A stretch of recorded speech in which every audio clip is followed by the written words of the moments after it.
Text 17. Uttama Purushastivanya Paramatmetyudarita Yodokadrayam Avishya Bibhatyavya Ishvara. Translation. Besides these two, there is the greatest living personality, the Lord Himself, who has entered into these worlds and is maintaining them. Purport. This verse is very nicely expressed in the Katha Upanishad and Shvetashvatara Upanishad. It is clearly stated there that above the innumerable living entities, some of whom are conditioned and some of whom are liberated, there is the Supreme Personality who is Paramatma. The Upanishadic verse runs as follows. Nitya Nityanam Chetanas Chetanam.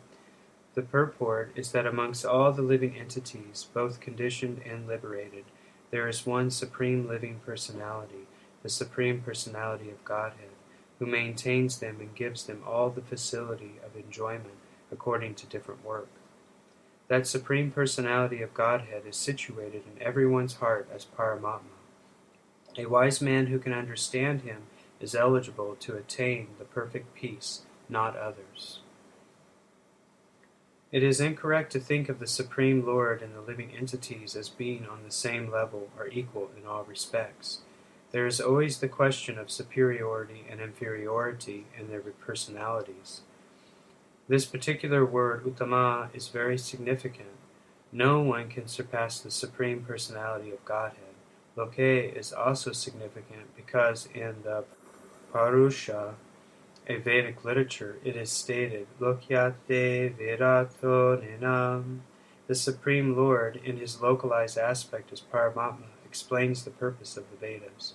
The following verse also appears in the Vedas. Tavadesha samprasaro simach charira samotaya param jyotirupam sampadya svenam Rupina binishpadyate sautama purusham. The Supersoul coming out of the body enters the impersonal Brahma Jyoti. Then in his form he remains in his spiritual identity. That Supreme is called the Supreme Personality. This means that the Supreme Personality is exhibiting and diffusing his spiritual effulgence, which is the ultimate illumination. That Supreme Personality also has a localized aspect as Paramatma. By incarnating himself as the son of Satyavati and Parashara, he explains the Vedic knowledge as Vyasadeva. Text 18. Yasmat kasharam atitoham aksharadapi dvotama atosmi loke vedecha Rathita Purushottama. Translation. Because I am transcendental, beyond both the fallible and the infallible, and because I am the greatest, I am celebrated both in the world and in the Vedas as the Supreme Person. Purport. No one can surpass the Supreme Personality of Godhead, Krishna, neither the conditioned soul nor the liberated soul. He is therefore the greatest of personalities. Now it is clear here that the living entities and the Supreme Personality of Godhead are individuals. The difference is that the living entities, either in the conditioned state or in the liberated state, cannot surpass in quantity the inconceivable potencies of the Supreme Personality of Godhead. Text 19. Yomaham evam asamuto jarati purushottama Sa savavid bhajati mam savabhavena bharata. Translation. Whoever knows me as the Supreme Personality of Godhead, without doubting, is to be understood as the knower of everything, and he therefore engages himself in full devotional service, O son of Bharata. Purport. There are many philosophical speculations about the constitutional position of the living entities and the supreme absolute truth. Now, in this verse, the Supreme Personality of Godhead clearly explains that anyone who knows Lord Krishna as the Supreme Person is actually the knower of everything. The imperfect knower goes on simply speculating about the Absolute Truth, but the perfect knower, without wasting his valuable time, engages directly in Krishna consciousness, the devotional service of the Supreme Lord. Throughout the whole of Bhagavad Gita, this fact is being stressed at every step.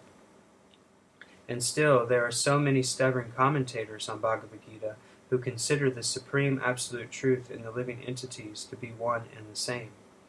Vedic knowledge is called Shruti, learning by oral reception. One should actually receive the Vedic message from authorities like Krishna and his representatives. Here Krishna distinguishes everything very nicely, and one should hear from this source. Simply to hear like the hogs is not sufficient. One must be able to understand from the authorities. It is not that one should simply speculate academically.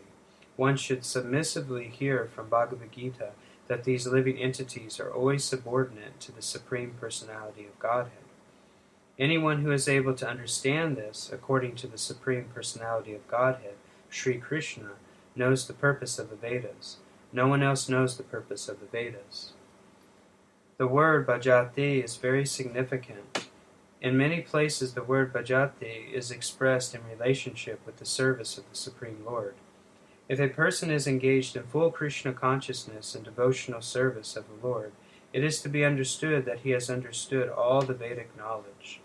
In the Vaishnava Parampara, it is said that if one is engaged in the devotional service of Krishna, then there is no need for a spiritual process to understand the Supreme Absolute Truth. He has already come to the post because he is engaged in the devotional service of the Lord. He has ended all preliminary processes of understanding. Similarly, if anyone, after speculating for hundreds of thousands of lives, does not come to the point that Krishna is the Supreme Personality of Godhead, and that one has to surrender there, all his speculation for so many years and lives is a useless waste of time. Text 20. Iti kuya tatmam shastram idam uktam mayanaga etadvutva utiman siya krita krityascha vrata. Translation. This is the most confidential part of the Vedic scriptures, O sinless one, and it is disclosed now by me. Whoever understands this will become wise, and his endeavors will know perfection. Purport. The Lord clearly explains here that this is the substance of all revealed scriptures, and one should understand this as it is given by the Supreme Personality of Godhead. Thus one will become intelligent and perfect in transcendental knowledge. In other words, by understanding this philosophy of the Supreme Personality of Godhead and engaging in his transcendental service, everyone can become freed from all contaminations of the modes of material nature. Devotional service is a process of spiritual understanding. Wherever devotional service exists, the material contamination cannot coexist. Devotional service to the Lord and the Lord himself are one and the same because they are spiritual, the internal energy of the Supreme Lord. The Lord is said to be the sun, and ignorance is called darkness. Where the sun is present, there is no question of darkness. Therefore, whenever devotional service is present under the proper guidance of a bona fide spiritual master, there is no question of ignorance. Everyone must take to this consciousness of Krishna and engage in devotional service to become intelligent and purified. Unless one comes to this position of understanding Krishna and engages in devotional service, however intelligent he may be in the estimation of some common man, he is not perfectly intelligent. The word anagaha, by which Arjuna is addressed, is significant. Anagaha, or sinless one, means that unless one is free from all sinful reaction, it is very difficult to understand Krishna. One has to become free from all contamination, all sinful activities. Then he can understand. But devotional service is so pure and potent that once one is engaged in devotional service, he automatically comes to the stage of sinlessness. While performing devotional service in the association of pure devotees and full Krishna consciousness, there are certain things which require to be vanquished altogether.